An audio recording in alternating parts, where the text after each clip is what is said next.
Hello, dear students. It's Kiran, your teacher. Today we are going to know about French Revolution Part 3. ये है topic number 3। इससे पहले मैंने आपको chapter जहाँ से मैंने पढ़ाना शुरू किया है 2 पार्ट्स दे चुकी हूँ। ये है पार्ट 3 और जो आप पेज देख रहे हो मेरे सामने ये है पेज नंबर 14। आज मैं कवर कर रही हूँ पेज नंबर 14 एंड 15। वैसे मैं 16 भी कवर करूँगी, उनकी स्टोरी बता दूँगी। यहाँ मैं शो नहीं करने वाली हूँ आपको क्योंकि ऑब्वियस है वीडियो का साइज़ बहुत बड़ा हो जाता है। देन मैं उसके कुछ notes that mean in topic से रिलेटेड नोट्स एंड क्वेश्चन जो बहुत ज़रूरी हैं वो मैं आपको देने जा रही हूँ सो दैट कि आगे आपको चैप्टर समझ में आए। अब मैं यहाँ आपको बता दूं कि ये जो है टॉपिक 3 जो मैं शुरू कर रही हूँ, इससे पहले जो है अगर आप देखना चाहो तो आप बुक खोल के देख सकते हो। वो मैंने वीडियो में नहीं दिया है क्योंकि ये जो है सिंबल्स हैं। पेज नंबर 12 एंड 13 अगर आपने देखा होगा तो वो कुछ पॉलिटिकल सिंबल्स हैं जो कि फ्रेंच की सोसाइटी के यहाँ दिए गए हैं। मैं ये तो नहीं कह रही कि ये एकदम ज़रूरी नहीं है, लेकिन हाँ मैं ये मानकर चल रही हूँ कि ऐसा कुछ भी उसमें नहीं है जो आपको समझ में नहीं आनी चाहिए। बट फिर भी अगर कोई प्रॉब्लम होता है तो आप मुझे मैसेज कर सकते हो, क्लास ग्रुप में भी बोल सकते हो और फिर मैं उस पर काम कर लूँगी। वैसे मैं यहाँ बताना आपको शुरू करूँ, अब तक जितना मैं स्टोरी बता चुकी हूँ उसके बाद का ये टॉपिक है France abolishes monarchy and become a republic. तो इसके बारे में जब आप बात करने जा रहे हो, जैसे मैं थोड़ा सा केवल आपको बता दूं कि अब तक आपने जो पढ़ा उसमें देखा कि जो लुइस 16 जो थे उनकी जो है उनका जो खजाना था, ट्रेजर जो था वो खाली था क्योंकि उन्होंने 13 अमेरिकन कॉलोनीज की हेल्प की थी। बहुत जगह मैंने ये सुना या देखा है कि वो अमेरिकन की मदद कर रहे थे। नो, ये अमेरिकन अलग हैं और ये है 13 अमेरिकन कॉलोनीज जिसकी मदद कर रहे थे लुइस 16 ब्रिटिश से आज़ाद होने में, जिस वजह से इनका खजाना खाली हो गया था और ये थर्ड स्टेट पे टैक्स बढ़ा रहे थे जिसकी वजह से प्रॉब्लम हुई थी। इससे पहले वाले वीडियो में मैंने वो सारी चीज़ दे दी है। और एक चीज़ और याद दिला दूं आपको, ये पता है कि फ्रांस की सोसाइटी में जो था first state, second state and third state, तो फर्स्ट 2 स्टेट के जो लोग थे क्लेरजी एंड नोबल्स, उनको टैक्स नहीं देना होता था, बाय बर्थ प्रिविलेजेस थे। जबकि जो थर्ड स्टेट के लोग थे वही बेचारे टैक्स पे करते थे क्योंकि वही जो थे वो उस सोसाइटी के पुअर पीपल थे। दैट मीन उनकी सोसाइटी में ऐसा कुछ था कि जन्मजात अमीरों को टैक्स नहीं देना था, जो गरीब थे उनको एक तरह से गरीब होने का टैक्स पे करना था। दैट मीन वो जो भी काम करते थे उसके एवज में उन्हें गवर्नमेंट को टैक्स देना होता था और गवर्नमेंट के कामकाज उसी से चलते थे। तो ये मैंने एक तरह से आपको बता दिया अब तक की स्टोरी जो मैंने बताई है। आज का जो टॉपिक मैं आपको देने जा रही हूँ बहुत ही इंटरेस्टिंग टॉपिक इसलिए है कि ये टॉपिक आपको सिंपली बता रहा है कि फ्रांस में जो है राजा को हटाना या राजा की परंपरा को हटाना और उसको एक रिपब्लिक बनाने की जो बात है वो कैसे आई है, वो आप एक बार देखोगे तो आपको वैसे ही समझ में आने वाली है। तो यहाँ से आप देखना शुरू करो। अब मैं आपको दिखा रही हूँ पेज नंबर 14 पे और यहाँ से मैं बताने जा रही हूँ ये जो सिचुएशन है फ्रांस की, वो बुरी तरीके से टेंस हो चुकी थी पूरी की पूरी जिस दौरान हम लोगों ने ये स्टोरी शुरुआत की। दैट मीन चैप्टर की शुरुआत में आपको बताया गया है 14 जुलाई दैट इज 1789 से स्टोरी शुरू की गई है, जो कि बाद से शुरू की गई है। फिर आप चैप्टर में जब अंदर घुसते हो तो आपको पता चलता है कि उससे पहले की कुछ कुछ स्टोरी दी गई है, जैसे 1774 का वक्त, वो वक्त है जब लुइस 16 की ताजपोशी होती है। तो यहाँ पर मैं आपको बता दूं कि इस दौरान चूंकि उनकी माली हालत सही नहीं थी और उनकी सोसाइटी में जो थर्ड स्टेट के लोग थे, दैट मीन जो पुअर पीपल थे, वो काफ़ी नाखुश थे। इस वजह से प्रॉब्लम शुरू हो गई और आपने देखा कि लोग वॉकआउट कर गए थे असेंबली से और उन्होंने दैट मीन हॉल से, जहाँ पर ये जो स्टेट जनरल की जो मीटिंग थी उससे, और फिर इन्होंने एक अपना नेशनल असेंबली नाम का ग्रुप बना लिया था।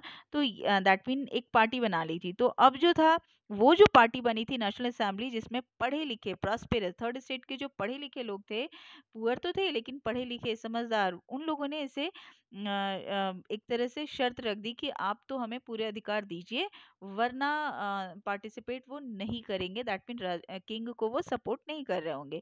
तो इस तरीके से चीज़ें शुरू हुई और लुइस 16 जो है, अब उनके पास कोई रास्ता नहीं था। वो चाहते थे कि किसी तरीके से चीज़ें शॉर्ट आउट हो जाएं। जो आपने देखा वो उन्होंने साइन तो कर दिया था कॉन्स्टिट्यूशन, लेकिन वो एक तरीके से भीतर ही भीतर चाहते थे किसी तरह से नेशनल असेंबली के लोगों को दबाया जाए। तो उन्होंने किंग के जो थे पर्शिया के और ऑस्ट्रिया के किंग से एक तरह से उन्होंने एक समझौता कर लिया था कि भाई वो उनकी मदद करें और वो एक तरह से नेशनल असेंबली को हटा दें या फिर उन्हें दबा दें, सप्रेस कर दें, ऐसी उनकी कोशिश थी। इस कोशिश के तहत उन्होंने एक तरह से गुप्त समझौता किया था ऑस्ट्रिया एंड पर्शिया के किंग से। लेकिन बात आगे बढ़ती इससे पहले ही जो है घटना ने कुछ अलग रूप ले लिया, और यहाँ पर जो है आप देखते हो कि कुछ ऐसी घटना घटी जिसमें नेशनल असेंबली ने ही जैसे मैं यहाँ आपको दिखा रही हूँ, जैसे कि मैंने आपको बता ही दिया है कि ऑस्ट्रिया एंड पर्शिया से उनकी जो लुईस 16 थे उन्होंने एक तरह से समझौता किया था। अब अगर ये आपके दिमाग में प्रश्न है कि ऑस्ट्रिया और पर्शिया के किंग ने क्यों लुईस 16 की मदद करनी चाहिए, तो उन्हें भी डर था कि कहीं उनके भी जो है कंट्री में इसी तरह की इवेंट ना शुरू हो जाए, इसी तरह की कुछ चीज़ें ना शुरू हो जाए, इसीलिए वो किंग की मदद करना चाहते थे। लेकिन उससे पहले जो नेशनल असेंबली के लोग हैं उन्होंने क्या किया, उन्होंने अप्रैल 1792 का वक्त है जब उन्होंने एक तरीके से वोटिंग की और डिक्लेयर दैट मीन आपस में बातचीत की और डिक्लेयर कर दिया war against Persia and Austria. That mean उन्हें खुद से ही अंदाजा पड़ चुका था इन सारी चीज़ों का, तो उन्होंने ऑस्ट्रिया और पर्शिया क्या जो है इन्हें दबाता, सप्रेस करता, तो उससे पहले ही नेशनल असेंबली जो फ्रांस की थी उन्होंने उनके अगेंस्ट वॉर शुरू कर दिया। और इसमें जो है खासकर जो वॉर में ये लोग गए, तो वॉर जब शुरू हुई तो इनके पास कोई बड़ी सेना या ट्रुप तो थी नहीं, क्योंकि ये लोग राजा तो थे नहीं। लेकिन इनके पास हजारों की संख्या में थाउजेंड ऑफ वॉलेंटियर्स जो थे वो उस प्रोविंस के इनके साथ आए और जो है उन्होंने युद्ध में अपना सहयोग दिया। और किसके खिलाफ एक्चुअली ये वॉर शुरू हुआ, against king and aristocracies all over the Europe. यानी पूरे यूरोप में जितने भी किंग थे एक तरह से उनके अगेंस्ट चीजें शुरू हो गई, क्योंकि ऑस्ट्रिया एंड पर्शिया तो दूसरा कंट्री था। जब उनके खिलाफ ही ये चीजें शुरू हो गई, दैट मीन जो थर्ड स्टेट के लोग थे उन्होंने ये डिसाइड कर लिया था कि अब वो उन्हें दबाया नहीं जा सकेगा, और वो किंग के खिलाफ या फिर ऐसे एरिस्टोक्रेसीज जो हैं जो उन्हें दबाते रहे हैं उनके खिलाफ जो है वो आगे बढ़ेंगे। इसी दौरान इतनी ज़्यादा जो तादाद में वॉलंटियर्स जब सामने आई, तो यहाँ मैं बता दूं जो आपको इससे रिलेटेड क्वेश्चंस देखे गए हैं और आप बहुत कंफ्यूज होते हो, इसलिए मैं जब यहाँ दिखा रही हूँ आप प्लीज़ अंडरलाइन करना। इस दौरान जो वॉलंटियर्स थे उन्होंने मर्सलीज, यहाँ पर देखना एक तो नेशनल एंथम है, दिस वन जहाँ मैं अंडरलाइन कर रही हूँ ये मर्सलीज, और एक प्लेस है, दिस इज फ्रॉम मर्सलीज, ठीक है। फ्रॉम मर्सली जो है ये वहाँ का प्लेस है, जगह है जहाँ से उनके जो वॉलंटियर्स थे उन्होंने मार्च करना शुरू किया पेरिस में। मार्च करना शुरू किया इन द सेंस कि वही जैसे बता चुकी हूँ कि वो किंग के अगेंस्ट थे। तो यहाँ से जब उन्होंने मार्च करना शुरू किया तो ये वो प्लेस है, ठीक है। अभी जहाँ मैंने फिर से मैं एक बार कर दूं ताकि आप कंफ्यूज मत होना, वंस अगेन आप चेक करो। ये जो आप देख रहे हो अपने बुक के, ये है पेज नंबर 14 के फर्स्ट पैराग्राफ में मैं यहाँ अंडरलाइन कर रही हूँ। ये वो प्लेस है, यहाँ से उन्होंने मार्च करना शुरू किया। और इस दौरान उन्होंने एक एक तरह से गीत गुनगुनाया, गाया। और वो गीत एक्चुअली लिखा किनके द्वारा गया था, पोयम लिखा किनके द्वारा गया था, तो रॉगेट डी अल्स, दिस वन मैंने अभी अंडरलाइन किया, आप देखो फिर से मैं क्लीन करके करती हूँ अंडरलाइन। ये है वो पोएट जिनके द्वारा एक पोयम लिखा गया जो बाद में नेशनल एंथम के नाम से प्रसिद्ध हुआ, यानी आज भी आप फ्रांस के जो नेशनल एंथम के रूप में जानते हैं, दिस इज मर्शलीज। अब दोनों की स्पेलिंग में थोड़ा सा अंतर है, वन सेकेंड में क्लियर करती हूँ, आप देख लेना। ये जो है थोड़ा से स्पेलिंग में आपको अंतर है, फर्स्ट जो मैं दिखा रही हूँ ये प्लेस है एंड द सेकंड वन जो है उनका सॉन्ग है, नेशनल एंथम है।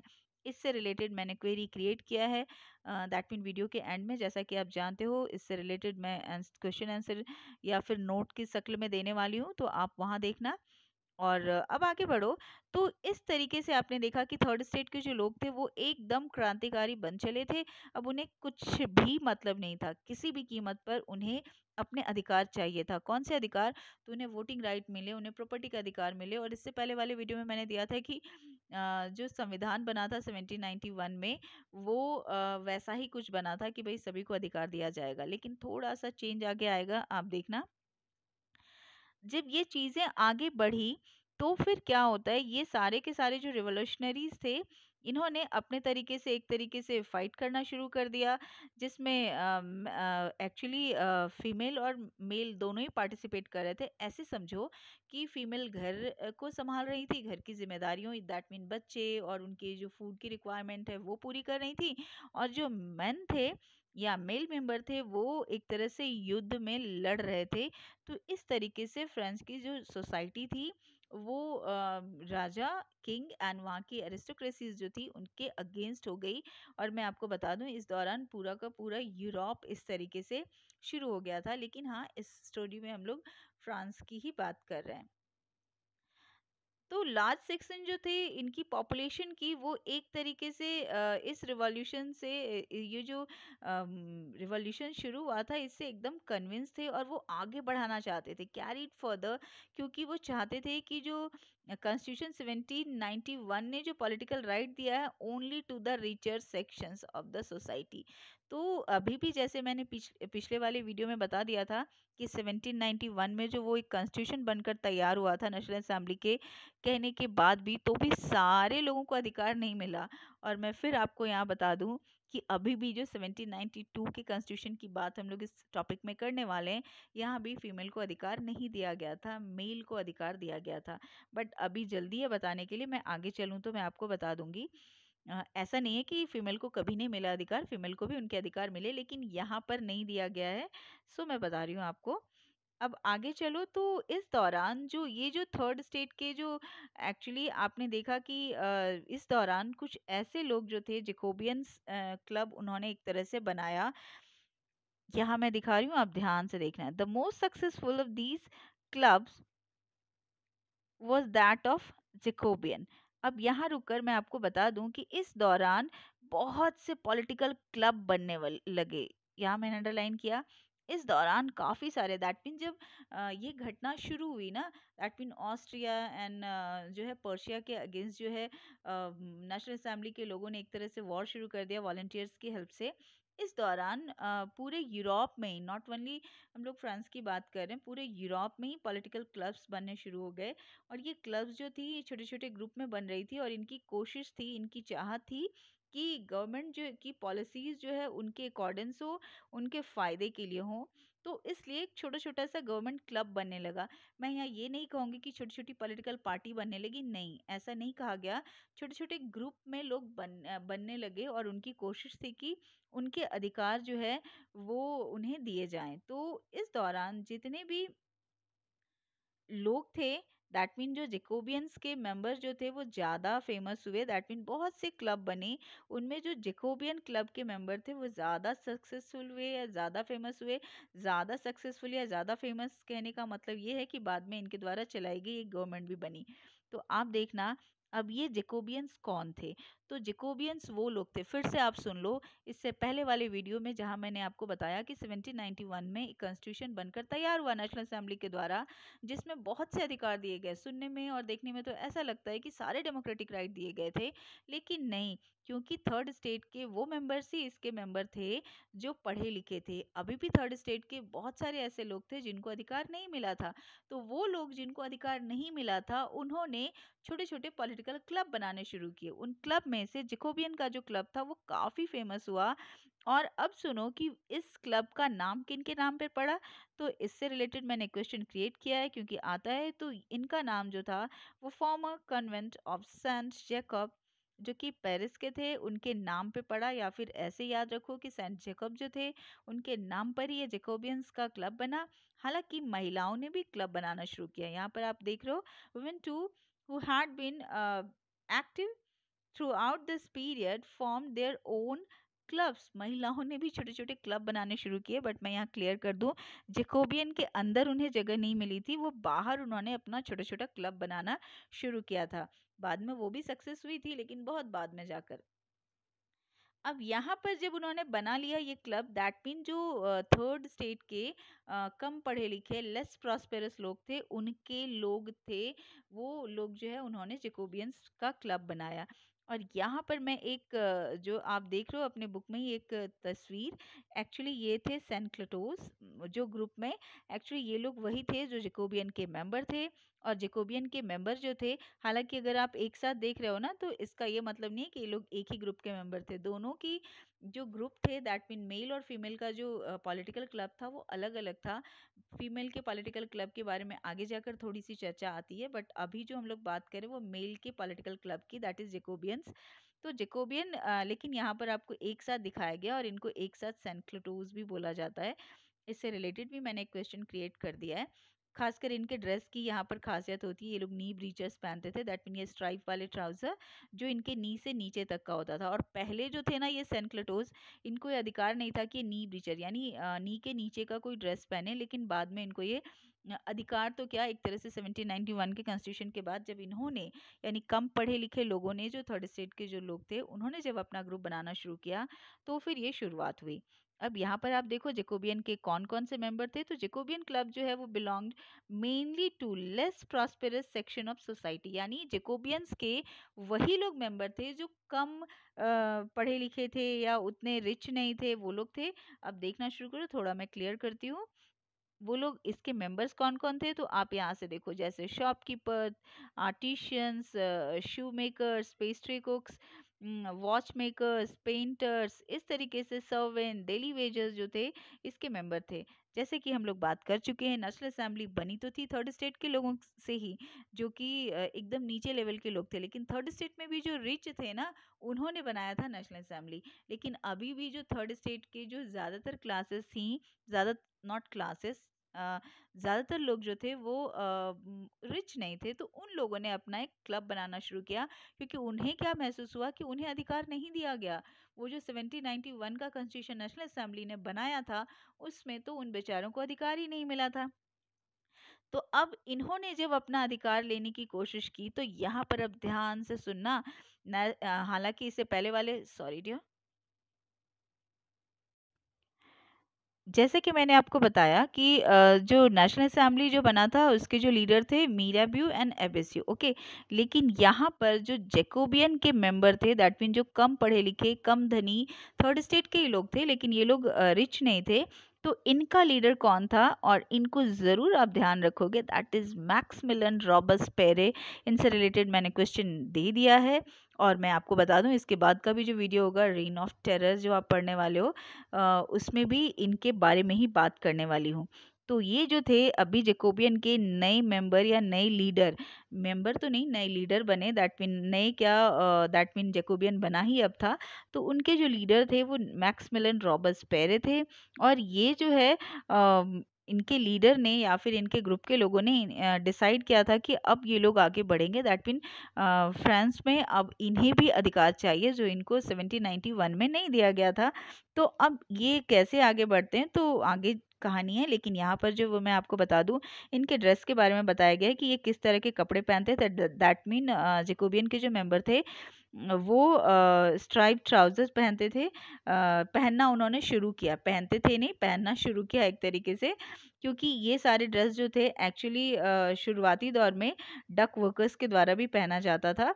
और इन्हें स्पेशली जो शुरुआती दौर की बात मैं करूं तो उस दौरान स्पेशली जो नॉवेल्स वगैरह जो थे वो इस तरह के कपड़े पहनते थे, नी ब्रीचेस। लेकिन इन्होंने अपना एक पॉलिटिकल क्लब जब बनाया तो इस तरह के ड्रेस से इन्होंने अपनी पहचान बनाई।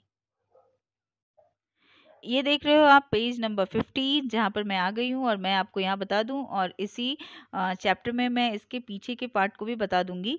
और यहाँ पर मैं बता दूं कि ये वो टाइम था जब जेकोबियंस जो है बिल्कुल सामने आ गए और उन्हें बिल्कुल अपने अधिकार चाहिए। हालांकि इस दौरान महिलाओं ने भी अपने अधिकार में कोई कमी नहीं रखी, वो भी चाहती थी कि उन्हें भी अधिकार मिले।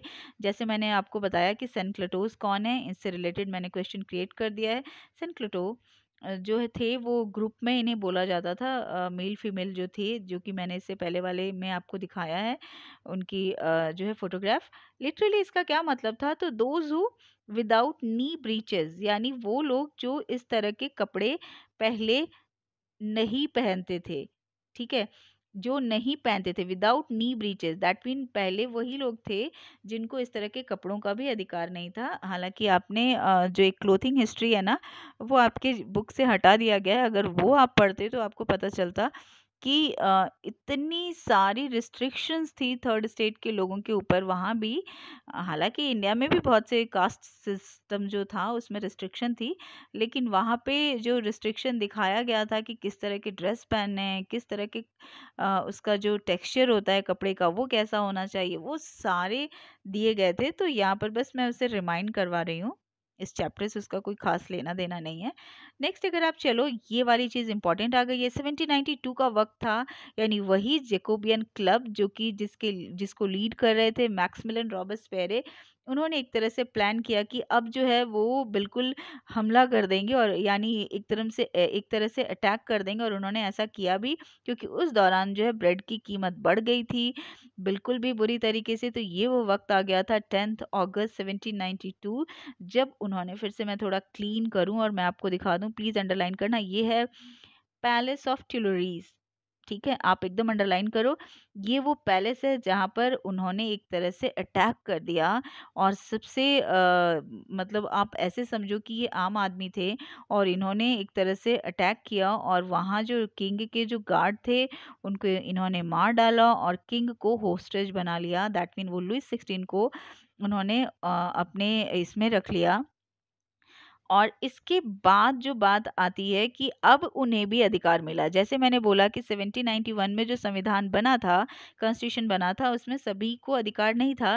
लेकिन यहाँ पर 1792 में जो बना, उसमें सभी मेन जो 21 ईयर्स या उससे ऊपर के हैं, चाहे उनके पास संपत्ति हो या ना हो, उन्हें वोटिंग राइट था।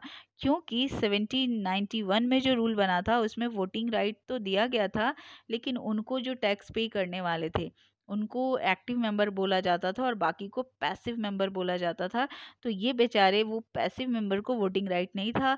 लेकिन जब जैकोबियन क्लब बना और उनके लीडर जो मैक्सिमिलियन रॉबस्पेरे थे, और उन्हीं के लोगों ने राजा के जो पैलेस ऑफ ट्यूलरीज पे अटैक किया, अटैक करके उनके गार्ड्स को मार डाला और राजा को अपने कब्जे में ले लिया। और साथ साथ जब इतना कुछ हो गया तो उन्हें भी वोटिंग राइट मिल गया, ये वाली चीज़। और इसे मैंने क्वेश्चन में कन्वर्ट किया है। और अब बुरी चीज़ तो हो ही चुकी, क्योंकि आपने किंग को एक तरह से इतने बुरे तरीके से ले लिया था। अब जो है इससे भी रिलेटेड मैंने क्वेश्चन क्रिएट किया, क्योंकि कई बार आता है कन्वेंशन क्या है। तो ये जो नई जो है इलेक्टेड गवर्नमेंट बनी, तो कौन सी नई इलेक्टेड गवर्नमेंट दिया, ये नेशनल असेंबली नहीं, कौन सी इलेक्टेड गवर्नमेंट बनी, तो ये जो थर्ड स्टेट के जो लेस प्रॉस्पेरस सेक्शंस का ग्रुप था जैकोबियन का, जिनके लीडर मैक्सिमिलियन रॉबस्पेरे थे, उन्होंने अपना एक तरह से अधिकार बना लिया। और ये वक्त था, तो यही है वो newly elected assembly called convention. ठीक है, कन्वेंशन क्या था, तो न्यूली इलेक्टेड जो असेंबली था वही था कन्वेंशन, जो कि 1792 में आया। और इस दौरान ही सभी को वोटिंग राइट मिला, चाहे उसके पास, सभी को मिला, दैट मीन मैन को मिला। देखिए एक बार मैं फिर अंडरलाइन करती हूँ, दिस इज, ठीक है, ऑल मैन, जितने भी मेन थे। व्हाट आई सेड कि फीमेल को नहीं मिला था ये राइट, सारे मेन को मिला, चाहे उनके पास वेल्थ हो या ना हो, वो रिच हो या फिर पुअर हो, दैट डजेंट मैटर। तो इस तरह की चीज़ मिली थी। तो ये जब रॉबस्पेरे की अगुवाई में जब ये गवर्नमेंट बन गई, तो ये वो वक्त था 21 सितंबर 1792। एक तरह से राजा के सारे जो अधिकार थे वो खत्म कर दिए गए, क्योंकि अब राजा इस स्थिति में ही नहीं थे कि वो अपने किसी अधिकार के बारे में बात करें, क्योंकि उनको पकड़ लिया गया था, उनको एक तरह से होस्टेज कर लिया गया था। दिस इज, देखो यहाँ पर है, और सारे जो रॉयल फैमिलीज थी सबको प्रिजन में डाल दिया गया था। और अब जो चीज़ें सामने आई वो बिल्कुल भी दिल दहला देने वाली है, जो आप इसके बाद वाले पेज में चेकआउट कर लेना, मैं यहीं आपको बता देती हूँ और उससे रिलेटेड मैं क्वेश्चन आपको दे दे रही हूँ। और यहाँ पर हुआ क्या कि उन्होंने एक तरह से किंग को मार डाला, किंग को बुरी तरीके से, एक तरह से पूरी जनता के सामने उन्हें एक्सक्यूट कर डाला, मार डाला। और बाद में ऐसा ही उनकी पत्नी के भी साथ हुआ। बुक में बस इतनी सी ही इंफॉर्मेशन दी गई है। दैट मीन पहले किंग को ही एक्सक्यूट किया गया। तो ये थी इस पूरी घटना की जो है कहानी, जो भी आप टॉपिक 3 पढ़ रहे थे।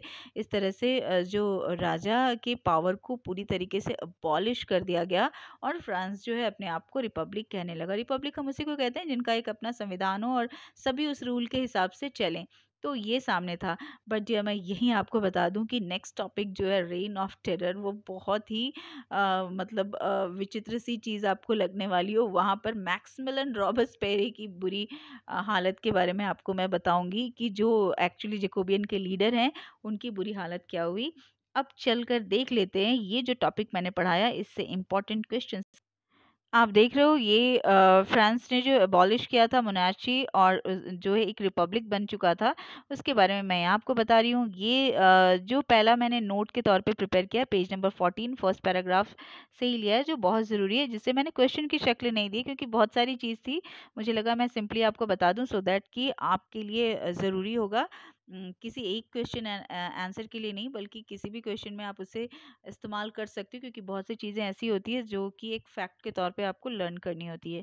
तो ये नोट नंबर 1 मैंने बनाया है और ये है नेशनल असेंबली जो थी वो not family, this is assembly dear. आप देख रहे हो यहाँ पर मैं आपको दिखा रही हूँ, national assembly voted in April 1792 to declare war against Persia. ये मैंने आपको एकदम पेज नंबर 14 जो है उसके टॉप में ही दिखाया, फर्स्ट पैराग्राफ से भी ये है। उसके बाद इसके बारे में मैंने बता दिया है। और यहाँ पर जो नोट्स प्रिपेयर कर रहे हो वो डेफिनेटली कर लेना। ये दो मैंने वहाँ भी अंडरलाइन करवाया था, मसलीज एंड मासलीज। ये क्या था? तो ये फर्स्ट वन जो है is a palace of France, sorry its place of France not palace. Place जगह है, ये फ्रांस का एक जगह है पेरिस में।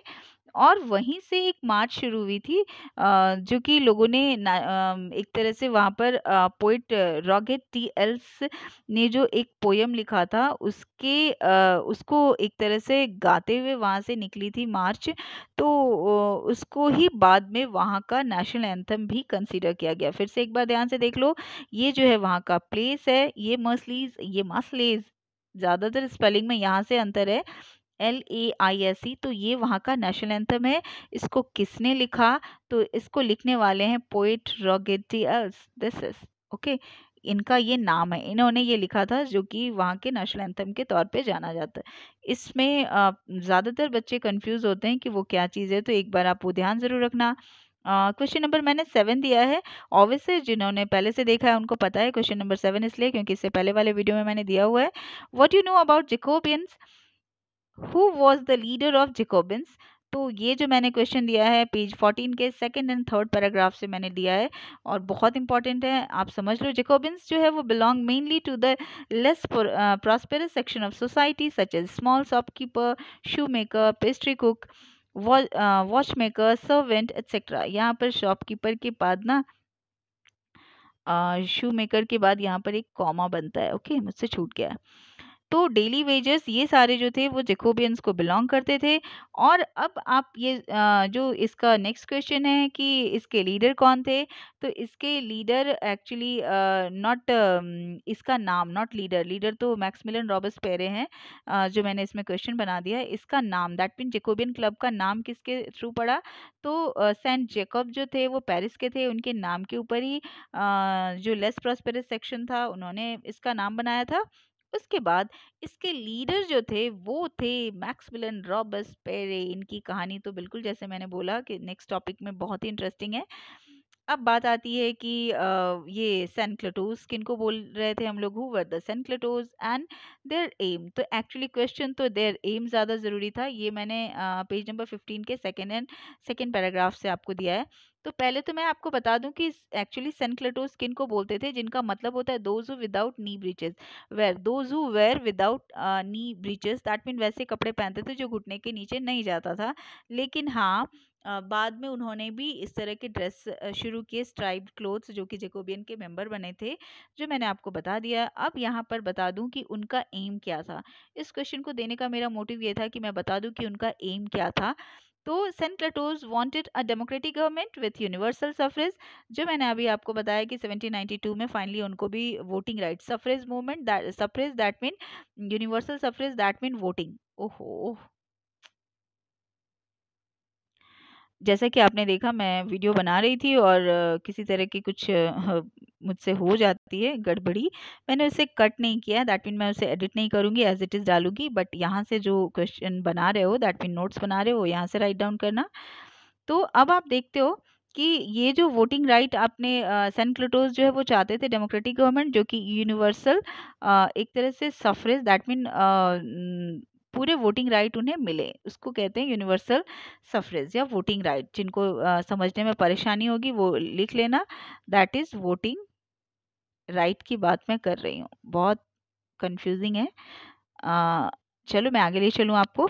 अब यहाँ पर उनका जो नेक्स्ट डिमांड था सेंट क्लेटोस का, वो क्या चाहते थे कि प्राइस जो है कंट्रोल हो on food and other essential, क्योंकि सभी चीज़ों की कीमत बहुत बढ़ गई थी और वो इतने गुस्साए कि उन्होंने किंग को ही होस्टेज कर लिया, दैट मीन उन्हें ही बंदी बना लिया और उनके सारे जो उनके जो गार्ड्स थे उनको मार डाला उन्होंने। Sans-culottes are best known for their use of mob violence and intimidations to bring about political change। तो एक्चुअली वो इस बात के लिए जाने जाते थे कि वो एक तरह से बहुत वायलेंट बिहेव उनका था, बहुत उग्र थे वो, क्योंकि बहुत दिन से दबाए जा रहे थे ना। तो अब जो थे वो उग्र हो चुके थे और आपने देखा कि कैसे वो पैलेस में घुसकर उन्होंने राजा को अपने कब्जे में कर लिया था। अब ये फिर से मैं आपको नोट 2 दे रही हूँ, जो पेज नंबर 15 से मैंने दिया है। On 10th August 1792 Jacobins stormed to the palace of Tuileries, massacred the king's guard. यही जो मैं आपको बता रही थी कि वो वक्त क्या था, 10th अगस्त 1792 का वक्त था, जब जैकोबियंस बिल्कुल बढ़ती महंगाई और बाकी सब चीज़ से तंग आ चुके थे। उन्हें वोटिंग राइट भी नहीं दिया गया था 1791 वाले में। तो फिर उन्होंने ये सारा कुछ किया। अब national assembly voted to imprison the royal family. अब रॉयल फैमिली जो थी, किंग और किंग की सारी फैमिली को जो है उन्हें इम्प्रिजन में डालने के लिए उन्होंने वोट भी किया और सिंपली उन्हें इस चीज़ के लिए अधिकार भी मिल गया।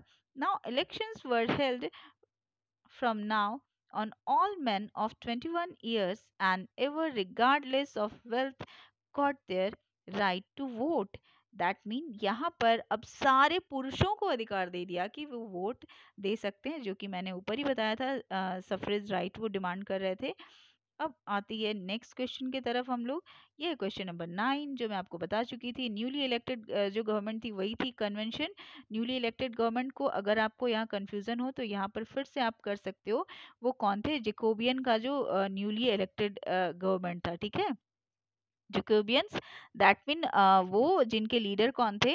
मैक्सिमिलियन रॉबेस्पियर जो थे, उनके द्वारा यानी उनको लीड करते हुए जो गवर्नमेंट बनी थी वही थी convention. The newly elected government sorry assembly was called convention.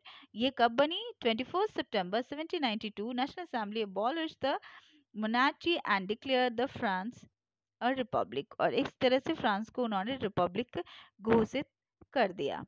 अब यहाँ पर बात आती है, और यहाँ जो नेशनल असेंबली दिया है ना, इससे आप कंफ्यूज मत होना, क्योंकि मैं पहले ही बता चुकी हूँ कि नेशनल असेंबली पूरा का पूरा एक्चुअली थर्ड स्टेट के लोगों से ही बना था। लेकिन पहले 1791 में जो बना उसमें सिर्फ जो रिचर सेक्शन थे उनको ही अधिकार था, दैट मीन जो टैक्स पे करते थे, जो एक्टिव क्लास थे। लेकिन अभी यहाँ पर जो है सभी को अधिकार मिल गया था मैक्समिलन के इसमें। और यही वक्त था जो बुरा वक्त मैंने बोला, इसको आप ज़रूर याद रखना। जो आपको, आप चाहो तो पेज नंबर 16 पे जाके देख लेना, बस इतनी सी चीज़ है। Louis 16 was sentenced to death on the charges of treason। On 21st January 1793, Louis XVI was executed publicly at the Palace of de la Concorde। ये वो जगह थी जहाँ पर राजा को पूरी पब्लिक के सामने मार डाला गया, जो कि बिल्कुल भी सही नहीं है, बिल्कुल भी गलत इसे कहेंगे। और नेक्स्ट वाला जो टॉपिक है ना, रेन ऑफ टेरर, जो जिसमें एक्चुअली मैक्समिलन के रूल को जानेंगे, बहुत ही इंटरेस्टिंग है वो भी स्टोरी, तो आप देखना ज़रूर। चलो आज के लिए बस इतना ही। मैं अपने काम कर रही हूँ, आप अपने काम कर रहे हो या नहीं वो मैं नहीं जानती। तो बस मिलते हैं नेक्स्ट वीडियो में। Bye, have a nice day, take care.